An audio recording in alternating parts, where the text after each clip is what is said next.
Olá, quinta-feira, 7 de abril de 2022. Eu sou Ingrid Bart e este é o Câmara Rio Notícias, segunda edição, que hoje tem os seguintes destaques.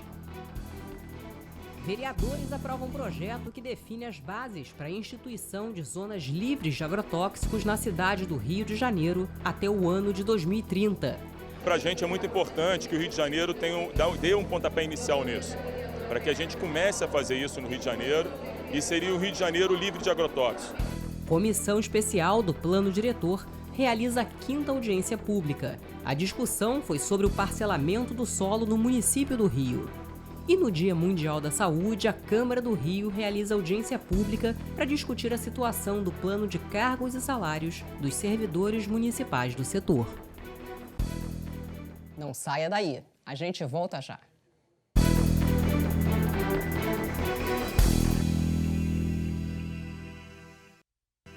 A gente começa esta edição com informações da solenidade de entrega da medalha Pedro Ernesto, que acontece agora na Câmara do Rio. A repórter Simone Braga acompanha a cerimônia e fala com a gente ao vivo. Boa noite, Simone. Boa noite, Ingrid. Boa noite a todos que estão nos acompanhando. Exatamente isso, neste momento estamos acompanhando a solenidade da entrega do conjunto de medalhas Pedro Ernesto ao advogado e professor Fred Didier Júnior. E a iniciativa da homenagem é da vereadora Vera Lins. Neste momento, o homenageado está fazendo uso da palavra, agradecendo a homenagem. E Fred Souza Didier Júnior nasceu em Salvador, é advogado e professor, conhecido por sua obra voltada ao direito processual civil. Em 1998, foi assessor do procurador-chefe da Procuradoria da República na Bahia e é membro da Academia de Letras da Bahia. Ele também é autor e coautor de mais de 30 livros sobre diversos temas na área de direito. E eu conversei com o homenageado e com a vereadora Vera Lins. Vamos acompanhar? O doutor que está sendo homenageado hoje, ele é um processualista, ele é um advogado, um jurista, com mais de 30 livros escritos, coautor de vários livros, é um advogado realmente renomado. Então, por isso, eu acho justa a homenagem que a Câmara está concedendo ao Dr. Fred Didier Júnior. Então, é bem merecida a medalha. Para mim, assim, subjetivamente, é um ápice, porque embora eu não seja carioca, eu me sinto carioca. Eu tenho um vínculo muito forte com o Rio me faz bem. Então, ver que o Rio reconheceu em mim a aptidão de ser também um cidadão carioca é motivo de muita emoção. Realmente, para mim, é um grande título.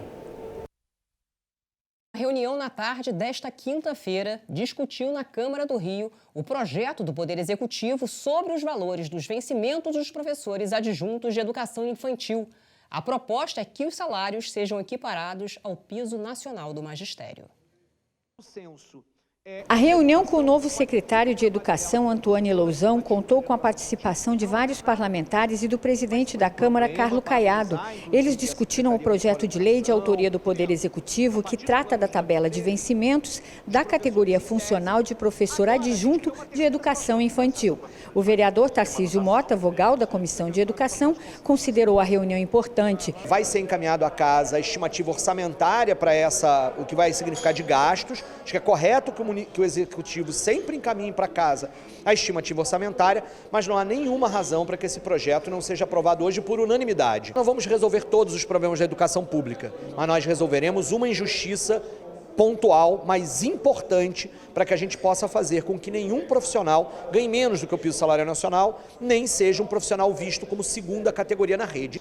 O secretário de Educação se colocou à disposição para discussões relativas aos salários dos professores e de questões referentes à educação municipal. E me comprometo a colocar isso na mesa e estou aberto, inclusive, para a gente, num outro momento, até aprofundar essa discussão, detalhar isso, né, e de forma que a gente tenha um entendimento comum sobre o que precisa ser feito a esse respeito. E o projeto acabou aprovado durante uma sessão extraordinária. Antes, os vereadores rejeitaram vetos da Prefeitura do Rio e aprovaram projetos de lei em primeira e segunda discussões. O parlamento rejeitou vetos do Poder Executivo a 2 projetos de lei, o que trata sobre a obrigatoriedade de orientação e informação da legislação e procedimentos relativos a transplantes de órgãos pelas instituições de saúde do município e o que prevê a doação facultativa anual no valor de R$ 2,00 através do IPTU, que será doado por pessoa física ou jurídica e destinada ao Fundo Municipal para Atendimento dos Direitos da Criança e do Adolescente. Na sequência da sessão, 3 projetos foram analisados em segunda discussão.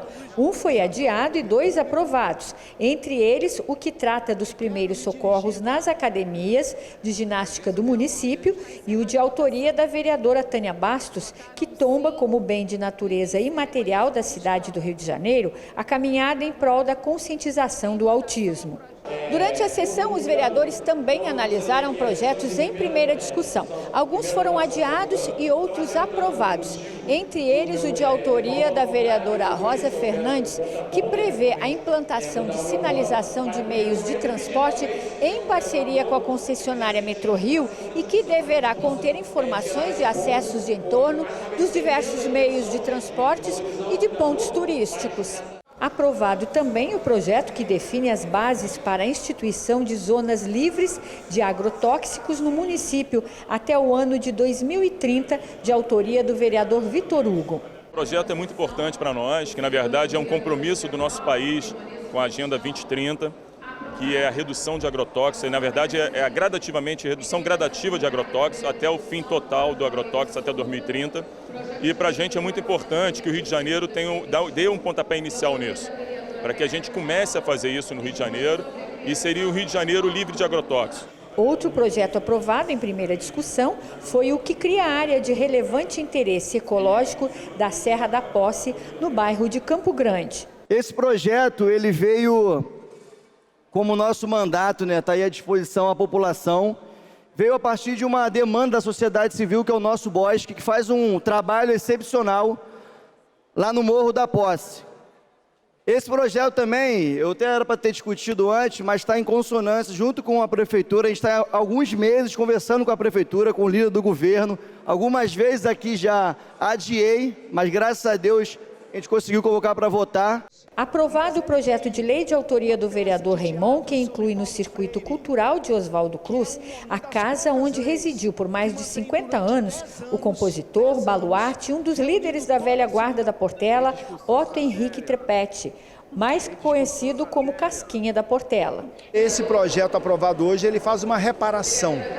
Ele coloca o lugar onde morou, onde viveu Casquinha, também dentro do circuito cultural, e esse projeto, para além de colocar Casquinha como esse intelectual do samba carioca, esse patrimônio da Portela, esse patrimônio de Oswaldo Cruz, também esse projeto evidencia a importância de se colocar nesses espaços as placas indicativas para que todo turista que vá àquela região saiba: aqui viveu Manasseia, aqui viveu Paulo da Portela, aqui viveu, aqui exerceu a sua função, o seu trabalho, o Casquinha.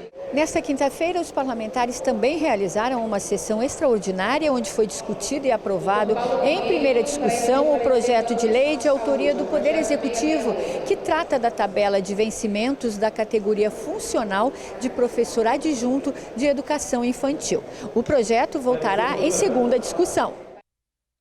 Parcelamento e remembramento do solo urbano foi o tema da 5ª audiência pública sobre a atualização do plano diretor da cidade, realizada pela Câmara Municipal nesta quinta-feira. Além dos vereadores, participaram do encontro o secretário municipal de Planejamento Urbano, Washington Fajardo, e representantes de entidades da sociedade civil.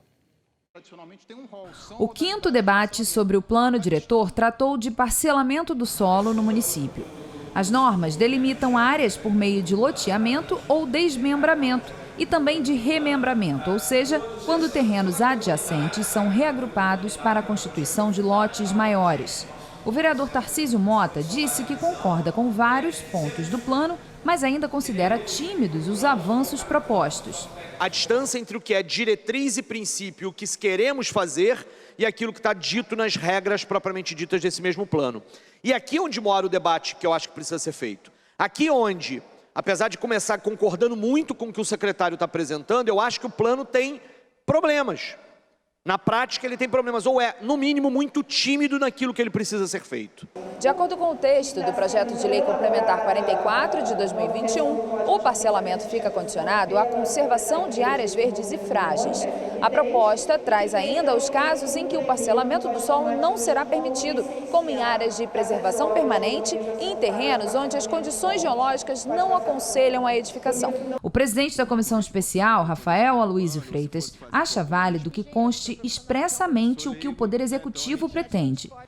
Por exemplo, no artigo 261, quando pega o inciso 4º, em terrenos onde as condições geológicas não aconselham a edificação.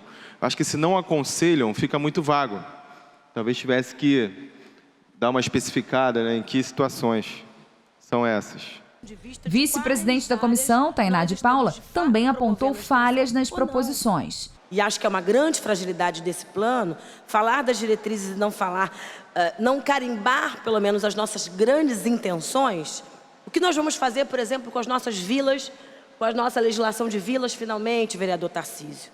Os nossos loteamentos contíguos.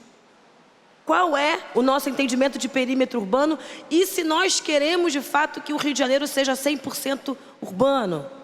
Essa discussão precisa estar clara. O vereador Pedro Duarte sugeriu que a discussão sobre os lotes públicos seja aprofundada. Eu entendo a preocupação com relação aos lotes, mas também basta olhar a prática e ver que muitos deles ficam abandonados, são cooptados por condomínios e, muitas vezes, já recebemos várias denúncias sobre isso, cooptados por forças paralelas da nossa cidade, como as milícias. Para o secretário municipal de Planejamento Urbano, o tema trata da produção do espaço público que permanece ao longo do tempo. Nós temos muitas vezes uma imagem do loteamento como aquele condomínio fechado de casinhas, mas bairros como Copacabana, Ipanema, Leblon, Bangu, Jardim Oceânico foram loteamentos, ou seja, é o privado parcelando a terra, parcelando o solo e produzindo lotes para vender, onde as pessoas vão construir. Então, é um título muito, muito específico, mas ao mesmo tempo muito bonito, porque ele mostra como a cidade é uma construção compartilhada, como o privado, ele produz rua pública que depois de 50, 100 anos permanece lá. A ideia é que a gente consiga ajudar o Poder Executivo a aperfeiçoar o texto. O Legislativo vai continuar fazendo o trabalho técnico que tem que fazer. Hoje o tema foi o parcelamento do solo, que quer dizer a regularização dos loteamentos e as regras para poder desmembrar e remembrar os vários lotes que existem na cidade e facilitar o desenvolvimento da cidade. E terminou a greve dos garis. A categoria realizou uma assembleia no início da noite e decidiu voltar ao trabalho. A audiência de conciliação no Tribunal Regional do Trabalho entre a Conlurb e o Sindicato dos Garis tinha acabado sem acordo. Mas a proposta da Conlurb de reajuste de 10% ao longo de 2022 foi aprovada logo em seguida na Assembleia da categoria. E você vai ver no próximo bloco. Comissão de Saúde da Câmara do Rio promove audiência pública para debater plano de cargos e salários de servidores municipais do setor.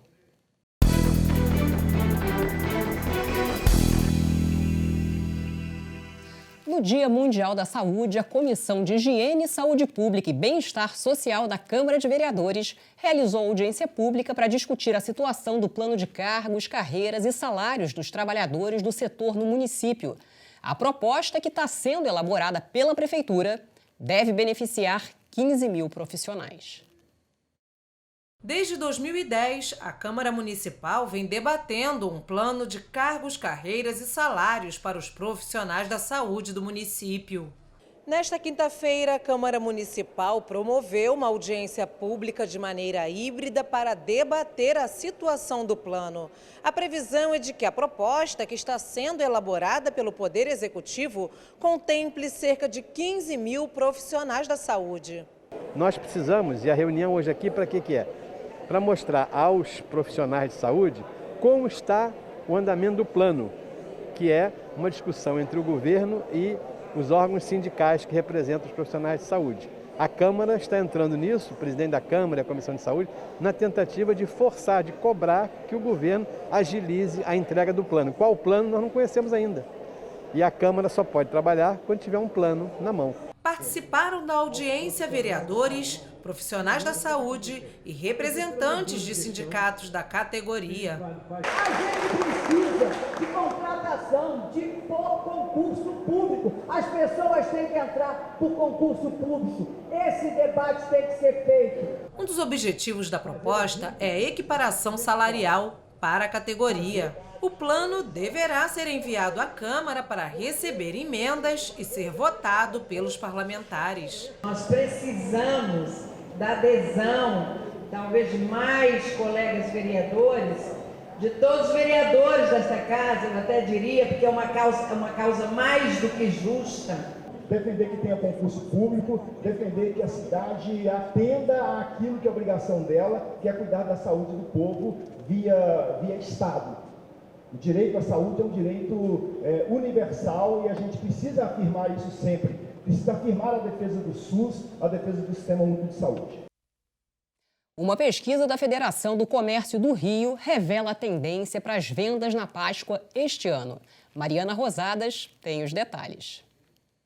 Um levantamento do Instituto FEComércio de Pesquisas e Análises mostra que 49,6% dos consumidores pretendem presentear alguém nesta Páscoa, enquanto 50,4% disseram que não. O gasto médio com os presentes, segundo a sondagem, ficará em torno de R$ 120, R$ 11 a mais do que na Páscoa do ano passado. A movimentação financeira no estado, neste período, será de 459 milhões, número também acima dos 435 milhões de reais de 2021.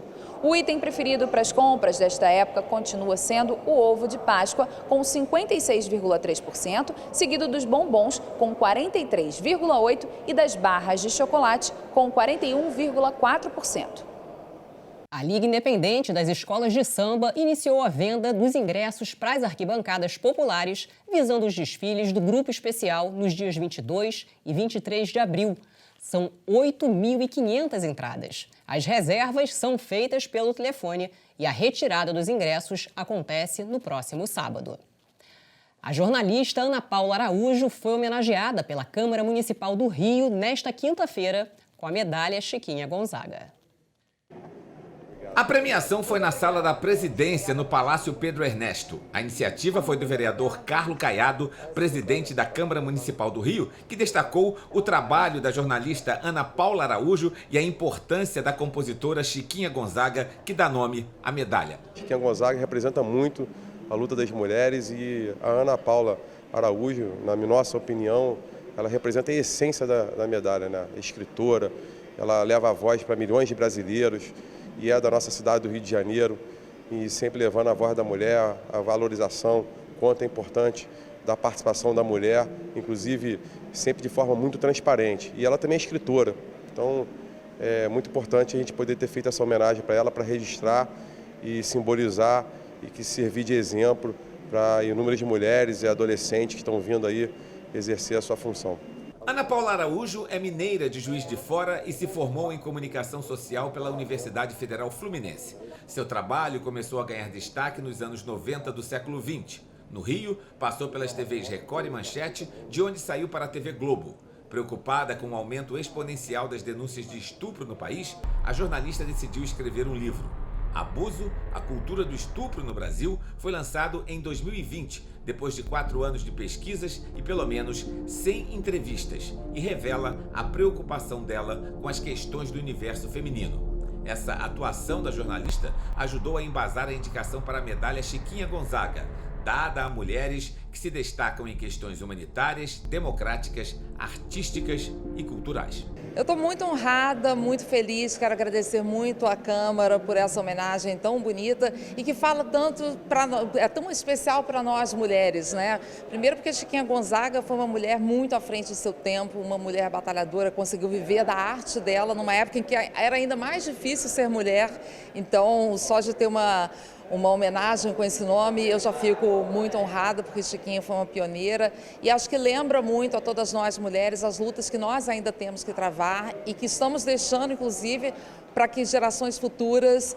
tenham uma vida ainda melhor. A gente sabe que nós mulheres ainda temos muito o que conquistar e vamos nessa caminhada juntas. E o Câmara Rio Notícias de hoje fica por aqui. Acompanhe o que acontece no Legislativo Carioca em câmara.rio e nas nossas redes sociais em @CâmaraRio. O conteúdo da nossa programação também está disponível em podcasts que você pode escutar na sua plataforma de áudio preferida. A seguir, você assiste ao programa Câmara Rio Entrevista, hoje falando sobre prevenção e tratamento do câncer. O nosso entrevistado é Luiz Augusto Maltoni, diretor executivo da Fundação do Câncer. Obrigada pela companhia. Amanhã a gente se vê.